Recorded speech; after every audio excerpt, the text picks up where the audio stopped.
Assalamualaikum teman-teman. Pada video kali ini aku akan coba membahas pembahasan soal mengenai materi sejarah seputar kemerdekaan hingga reformasi. Langsung aja kita ke soal nomor 1. Salah satu keputusan penting dalam Kongres Pemuda II di Jakarta tahun 1928 adalah A. Diikrarkannya Sumpah Pemuda, B. Berdirinya organisasi-organisasi kepemudaan, C. Dikumandangkannya lagu Indonesia Raya, D. Ditetapkannya dasar negara Indonesia, dan E. Perumusan proklamasi. Jadi, manakah jawaban yang paling tepat? Kongres Pemuda II yang berlangsung di Jakarta pada tanggal 27 sampai 28 Oktober 1928 menghasilkan ikrar Sumpah Pemuda yang berisi, "Kami putra-putri Indonesia mengakui bertumpah darah satu tanah air Indonesia. Kami putra-putri Indonesia mengakui berbangsa satu bangsa Indonesia. Kami putra-putri Indonesia menjunjung tinggi bahasa Persatuan Bahasa Indonesia." Jadi jawaban yang paling tepat untuk nomor 1 yaitu A. Nomor 2. Kerja paksa pada zaman penjajahan Jepang disebut A. Rodi, B. Tanam paksa, C. Seinindan, D. Romusha, E. Seikeiri. Manakah jawaban yang paling tepat untuk nomor 2? Di sini, pada masa penjajahannya, Jepang menggerakkan sistem kerja paksa yang disebut dengan Romusha. Jadi jawaban yang paling tepat untuk nomor 2 yaitu D. Nomor 3.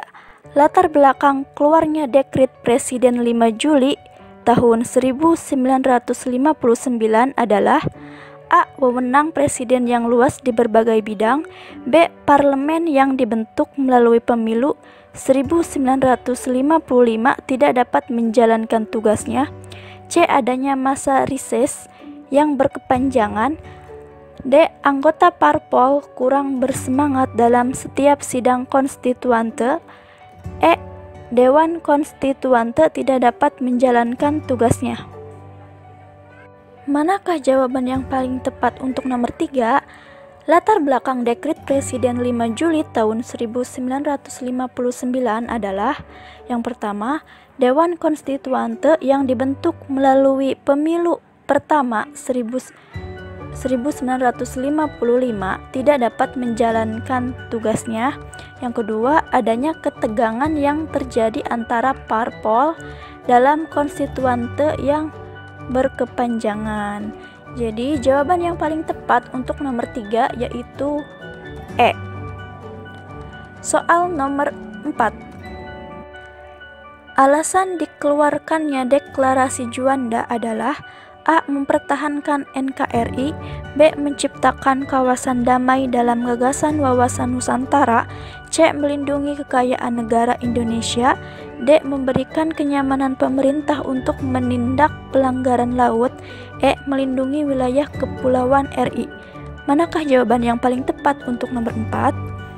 Di sini, segala sumber kekayaan yang terdapat di dalam landas kontinen Indonesia adalah milik eksklusif negara Republik Indonesia. Maka untuk menghindari eksploitasi kekayaan alam Indonesia, maka pemerintahan segera mengeluarkan Deklarasi Juanda. Jadi, jawaban yang paling tepat untuk nomor 4 yaitu C. Melindungi kekayaan negara Indonesia. Soal nomor 5. Dasar hukum dari pemerintahan Orde Baru adalah A. Pancasila, B. Supersemar, C. Undang-Undang Dasar tahun 1945, D. Keputusan Presiden, E. Dukungan rakyat. Manakah jawaban yang paling tepat? Surat Perintah 11 Maret atau biasa kita sebut Supersemar adalah dasar hukum dimulainya Orde Baru dengan mengangkat Jenderal Soeharto sebagai Presiden RI. Jadi jawaban yang paling tepat untuk soal nomor 5 yaitu B. Soal nomor 6. Tugas utama Dewan Konstituante yang dibentuk berdasarkan pemilu 1 atau pemilu pertama tahun 1955 adalah A. Membuat undang-undang yang baru untuk menggantikan Undang-Undang Republik Indonesia Serikat.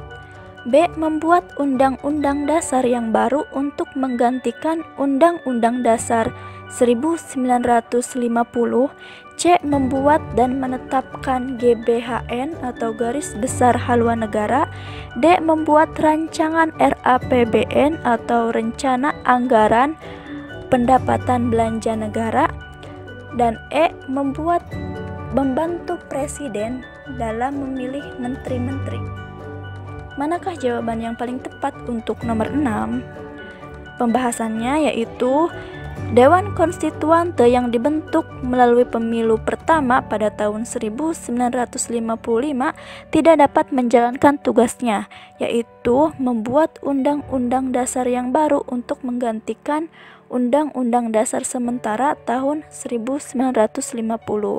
Jadi jawaban yang paling tepat untuk soal nomor 6 yaitu B. Soal nomor 7. Di bawah ini yang bukan merupakan isi dekrit Presiden 5 Juli tahun 1959 adalah A. Pembubaran Dewan Konstituante. B. Kembali kepada Undang-Undang Dasar 1945. C. Tidak berlakunya Undang-Undang Dasar sementara. D. Pembentukan Dewan Perwakilan Rakyat sementara. E. Pembentukan Dewan Pertimbangan Agung sementara.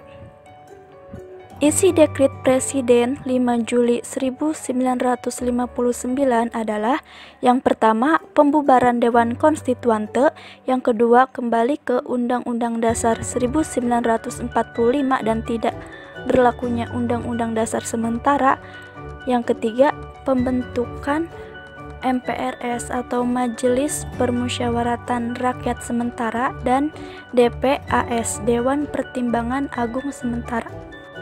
Maka jawaban yang paling tepat untuk soal nomor 7 yaitu D. Pembentukan Dewan Perwakilan Rakyat Sementara. Ingatnya di sini untuk nomor 7 itu yang bukan merupakan isi dekrit. Soal nomor 8. Berikut ini yang dimaksud dengan kolonialisme adalah A. Paham alih kewarganegaraan. B. Paham dalam perekonomian. C. Paham pengusahaan kemanusiaan. D. Paham kepemilikan. E. Paham mengenai penjajahan. Manakah jawaban yang paling tepat? Kolonialisme adalah usaha menyatukan daerah koloni atau jajahan yang berada di luar wilayah negaranya di bawah satu komando. Jadi, jawaban yang paling tepat untuk soal nomor 8 yaitu C. Paham pengusahaan kemanusiaan. Soal nomor 9. Di bawah ini kebijakan merkantilisme adalah A. Mengembangkan industri yang berorientasi impor. B. Mengurangi pertambahan penduduk. C. Melibatkan sektor swasta sebagai pengawas perekonomian. D. Mendapatkan logam mulia sebanyak-banyaknya. E. Mengurangi perdagangan luar negeri. Manakah jawaban yang paling tepat? Kebijaksanaan merkantilisme antara lain sebagai berikut. Yang pertama, berusaha mendapatkan logam mulia sebanyak-banyaknya. Yang kedua, meningkatkan perdagangan luar negeri. Yang ketiga, mengembangkan industri berorientasi ekspor. Yang keempat, meningkatkan pertambahan penduduk sebagai tenaga kerja industri. Yang kelima, melibatkan negara sebagai pengawas perekonomian. Jadi jawaban yang paling tepat untuk soal nomor 9 yaitu D. Mendapatkan logam mulia sebanyak-banyaknya. Soal nomor 10. Imperialisme modern muncul setelah terjadinya revolusi industri karena bertujuan untuk A. Mengembangkan perekonomiannya. B. Memperkuat pertahanan militernya. C. Mengembalikan kejayaan negara penjajah. D. Menimbun kekayaan berupa logam mulia. E. Melakukan pembalasan terhadap negara dan bangsa lain. Manakah jawaban yang paling tepat? Tujuan dari imperialisme modern adalah mencari tanah jajahan untuk kepentingan ekonomi dan kebutuhan industri. Jadi jawaban yang paling tepat untuk soal nomor 10 adalah A. Mengembangkan perekonomiannya. Soal nomor 11. Isi dari perjanjian Tordesillas antara Spanyol dan Portugis adalah A. Portugis harus meninggalkan wilayah jajahan Spanyol. B. Portugis mengakui kekuasaan Spanyol atas Kepulauan Hindia. C. Spanyol mendapatkan hak atas wilayah jajahan Portugis.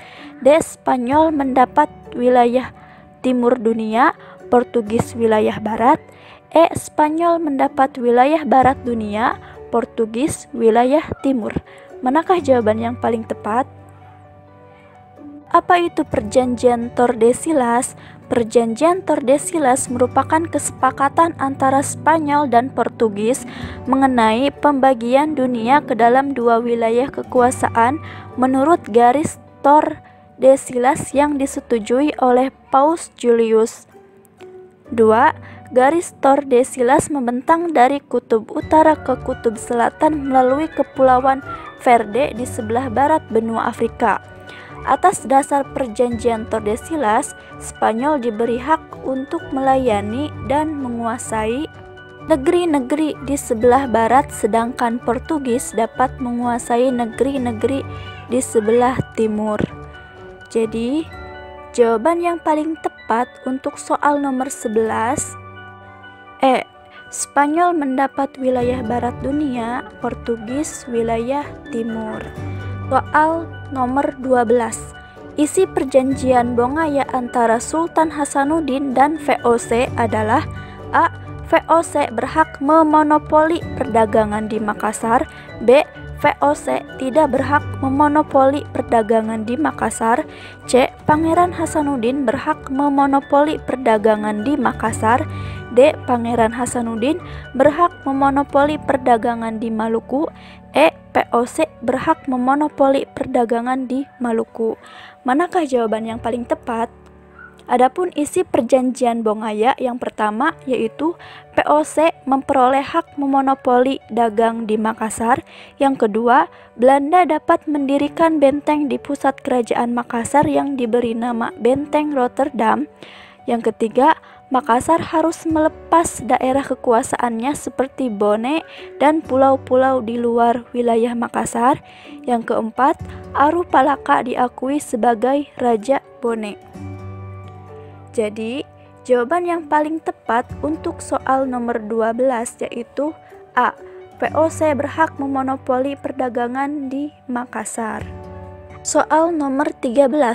Tonggak sejarah yang menandai lahirnya Orde Baru yaitu A. Diumumkannya Dekrit Presiden 5 Juli 1959. B. Adanya pemberontakan PKI 30 September 1965. C. Adanya tritur oleh mahasiswa KAMI dan KAPI tahun 1966.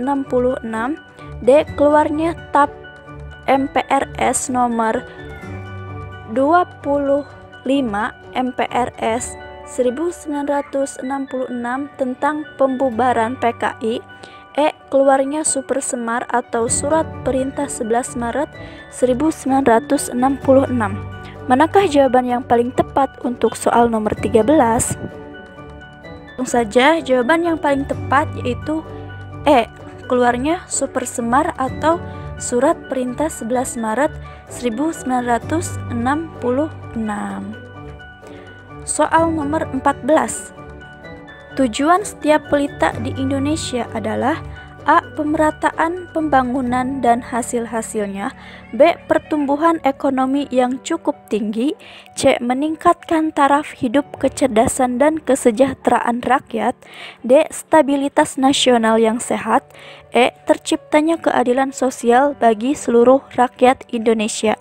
Manakah jawaban yang paling tepat untuk soal nomor 14? Pelita adalah pembangunan 5 tahun, suatu pembangunan berkesinambungan yang bertujuan untuk yang pertama, meningkatkan taraf hidup, kecerdasan, dan kesejahteraan rakyat. Yang kedua, meletakkan landasan yang kuat untuk pembangunan berikutnya.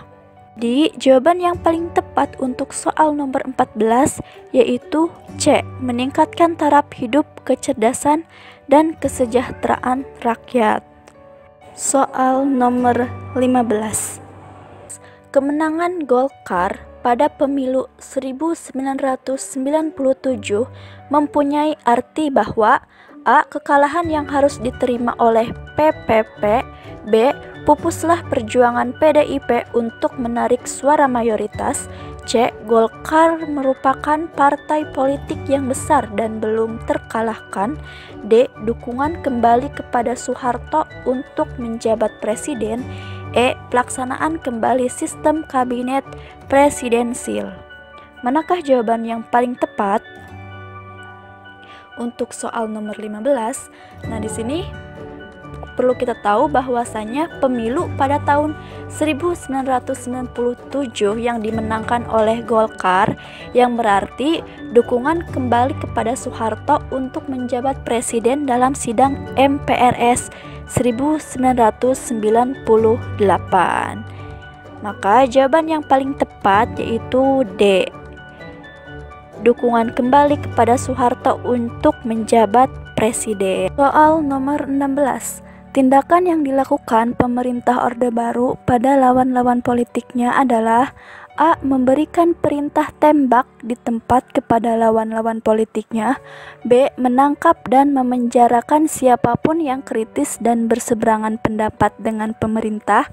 C. Memberi peluang hidup sebagai negara demokrasi.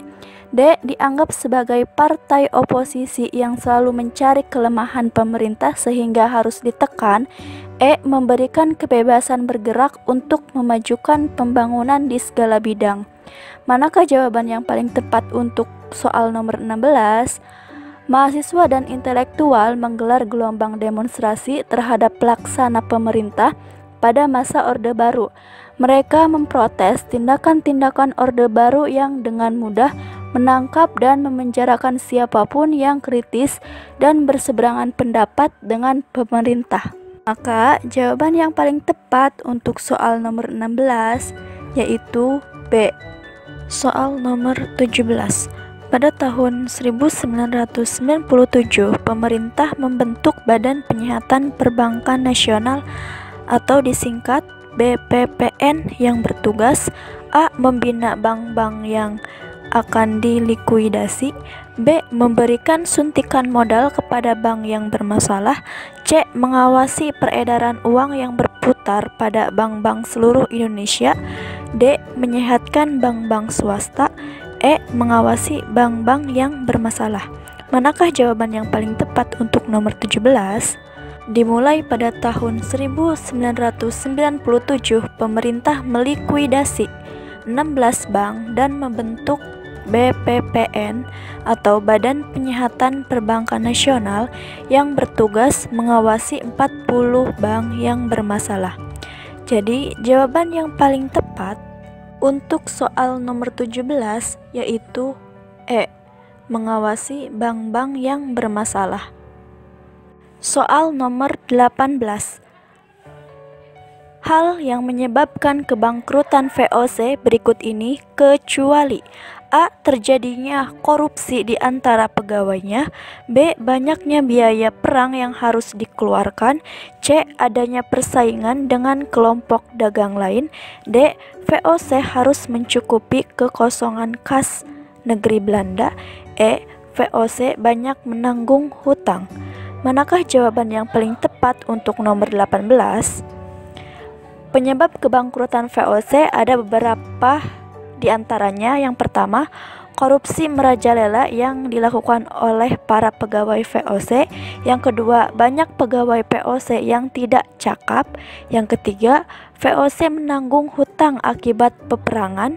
Yang keempat, kemerosotan moral di kalangan para penguasa akibat sistem monopoli perdagangan.